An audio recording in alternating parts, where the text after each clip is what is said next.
வணக்கம் நண்பர்களே, முக்கியமான டாப்பிக்கை இந்த பதிவில் பார்க்க போகிறோம். முதல் டாபிக் பார்த்தீங்கன்னா, ஹெச் ராஜா அவர்கள் கந்தன் மலை அப்படிங்கிற ஒரு படத்தில் வந்து நடிச்சிருந்தார்ல, அந்த படத்தை தாமரை டிவியில் யூடியூப் சேனலில் படக்குழு பார்த்தீங்கன்னா அதிகாரப்பூர்வமாக ரிலீஸ் பண்ணியிருக்காங்க.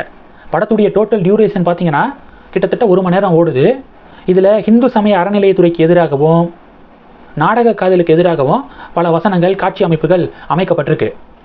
திருப்பரங்குன்ற மலை முருகனுக்கே சொந்தம் அப்படிங்கிற கருத்துக்களும் மிக வலிமையாக பதிவு செய்யப்பட்டிருக்கு. பெரிய பெரிய தேர்ந்தெடுத்த நடிகர்களே நடிக்கும்போது அதை ட்ரோல் பண்ணுறதுக்குன்னு ஒரு கும்பல் இருக்கும். சரி, ஹெச் ராஜா நடிக்க போகிறாரு, பயங்கரமாக ட்ரோல் மெட்டீரியலாக தான் வரப்போகுது அப்படின்னு சொல்லிட்டு சிலர்லாம் காத்திருந்தாங்க. ஆனால் படம் ரிலீஸ் ஆன பிறகு ட்ரோல்லாம் அவ்வளோவா பார்க்க முடியலை. நல்ல தேர்ந்தெடுத்த நடிப்புகளை அந்த படத்தில் நடித்தவங்கலாம் வந்து கொடுத்துருந்தாங்க. அதனால் அது மட்டும் இல்லாமல் வசனங்களும் பார்த்தீங்கன்னா ரொம்ப ஸ்ட்ராங்காக எழுதப்பட்டிருக்கு. உதாரணத்துக்கு, ஆமை புகுந்த வீடும் அறநிலையத்துறை புகுந்த கோவிலும் உருப்பிட்டதா சரித்திரமே இல்லை அப்படிங்கிற வசனங்கள்லாம் ஹெச் ராஜா வந்து பேசுகிறாரு. இந்த கந்தன் மலை அப்படிங்கிற படம் ஹிந்து அமைப்பை சேர்ந்தவர்கள், பாஜகவினர் எல்லாத்தையும் சாட்டிஸ்ஃபை பண்ண ஒரு படமாக டெஃபினட்டாக இருந்திருக்கு அப்படிங்கிறதான் அந்த படத்தை பார்த்தவங்களுடைய ஃபீட்பேக்காக இருக்குது. இது ஃபஸ்ட்டு டாப்பிக்கு. ரெண்டாவது டாபிக் என்ன பார்க்க போகிறோம்? அது மட்டும் இல்லாமல் அந்த படத்தில் இன்னொரு வசனமும் ஹெச் ராஜா பேசுகிறாரு. இப்போது தேவாலயங்கள் பார்த்தீங்கன்னா யாருடைய கண்ட்ரோலில் இருக்குது, கட்டுப்பாட்டில் இருக்குது? அரசாங்கத்துடைய கட்டுப்பாட்டில் இல்லை. மசூதியும் அரசாங்கத்துடைய கட்டுப்பாட்டில் இல்லை. பிறகு எதுக்காக கோவில்களை மட்டும் அரசாங்கம் கட்டுப்படுத்த நினைக்கிறாங்க அறநிலைத்துறை மூலமாக அப்படின்னு சொல்லிட்டு இந்த வசனங்கள்லாம் இந்த படத்தில் வைக்கப்பட்டிருக்கு.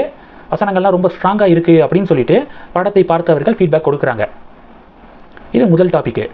ரெண்டாவது டாபிக் என்ன பார்க்க போகிறோம்? Kerala international film festival December 12லேருந்து 19 வரைக்கும் திருவனந்தபுரத்தில் வந்து நடந்திருக்கு. சென்ட்ரல் கவர்மெண்ட்டு 19 படங்களை அந்த ஃபிலிம் ஃபெஸ்டிவலில் திரையிட அனுமதி மறுத்திருக்காங்க. தேவையில்லாத பிரச்சனையை தூண்டுற மாதிரி அந்த 19 படங்கள் இருக்குது.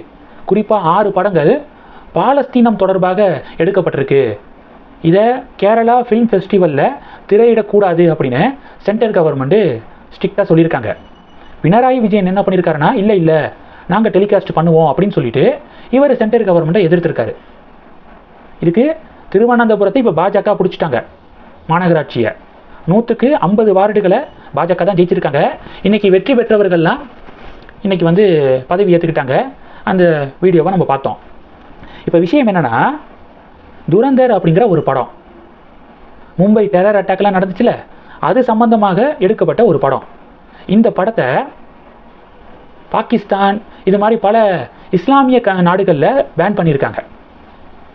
இந்தியாவில் நடந்த ஒரு கொடூரம், அதை ஒரு படமாக நம்ம எடுத்திருக்கோம். அதை ஒரு 6 நாடுகள் பார்த்திங்கன்னா பேன் பண்ணியிருக்காங்க. அப்போது நம்ம நாட்டுடைய வெளியுறவுத்துறைக்கு ட்ரபிள் கொடுக்குற மாதிரியான ஒரு படத்தை நம்ம நாட்டில் எப்படி வந்து திரையிட முடியும்? தேவையில்லாத அது வந்து ஒரு பேனிக்கை தானே கிரியேட் பண்ணும். அதனால் சென்ட்ரல் கவர்மெண்ட்டு இதை திரையிட வேண்டாம் அப்படின்னு சொன்னால், இதில் ஓட் பேங்க் பாலிடிக்ஸை நான் ப்ரூவ் பண்ணியே காட்டுவேன் அப்படின்னு சொல்லிட்டு பினராயி விஜயன் பார்த்தீங்கன்னா நான் வந்து டெலிகாஸ்ட் பண்ணுவேன் அப்படின்னு சொல்லிட்டு வம்படியாக இருந்திருக்காரு. இந்த ஒரு பெரிய பஞ்சாயத்து நடந்துக்கு இருக்குது. இது ரெண்டாவது டாப்பிக்கு. கடைசி டாப்பிக்கு, திருப்பதி தேவஸ்தானம் இருக்காங்களே, ஒரு அதிரடியான அறிவிப்பை வெளியிட்டிருக்காங்க. இப்போ நம்மளுடைய பகுதிகள் எல்லாம் நம்மளாம் கோவில்லாம் கட்டுவோம்ல, அந்த கோவிலுக்கு சிலைகளை வந்து வாங்குறதுக்கு, கோவில் சம்பந்தமான பொருட்கள்லாம் அதிகமாக எதுக்காக விலை கொடுத்து வாங்கணும்? நாங்களே மானிய அடிப்படையில் நாங்கள் வந்து தரோம் அப்படின்னு சொல்லிட்டு இப்போ திருப்பதி தேவஸ்தானம் போர்டு அறிவிச்சிருக்காங்க. இப்போ ஒரு கோவிலுக்கான அத்தியாவசியமான விஷயங்கள் இருக்குது பார்த்தீங்களா? உதாரணத்துக்கு நீங்கள் மைக் செட்டை எடுத்துக்கோங்க. மைக் செட்டு முக்கியமாக ஏதாவது மந்திரங்கள்லாம் சாமிக்கு வந்து உச்சரிக்கும் போது மைக்கில் உச்சரித்தா அது நிறைய பேருக்கு போய் சேரும். அப்போ மைக் செட்டு தேவை. சாமி சிலைகள் இதெல்லாம் நாங்கள் மானிய விலையில் நாங்கள் வந்து தரோம் அப்படின்னு திருப்பதி தேவஸ்தானம் அறிவிச்சிருக்காங்க. ஸோ இந்த அறிவிப்பு இப்போ ஒரு மிகப்பெரிய வரவேற்பை பெற்றுள்ளது. இந்த டாபிக்ஸ் எல்லாத்தையும் பற்றி உங்களுடைய பார்வைகளை மறக்காமல் கமெண்ட் பண்ணுங்கள். தொடர்ந்து கனெக்டில் இருங்க. அடுத்தடுத்து நிறையா பதிவுகளை பார்க்க போகிறோம்.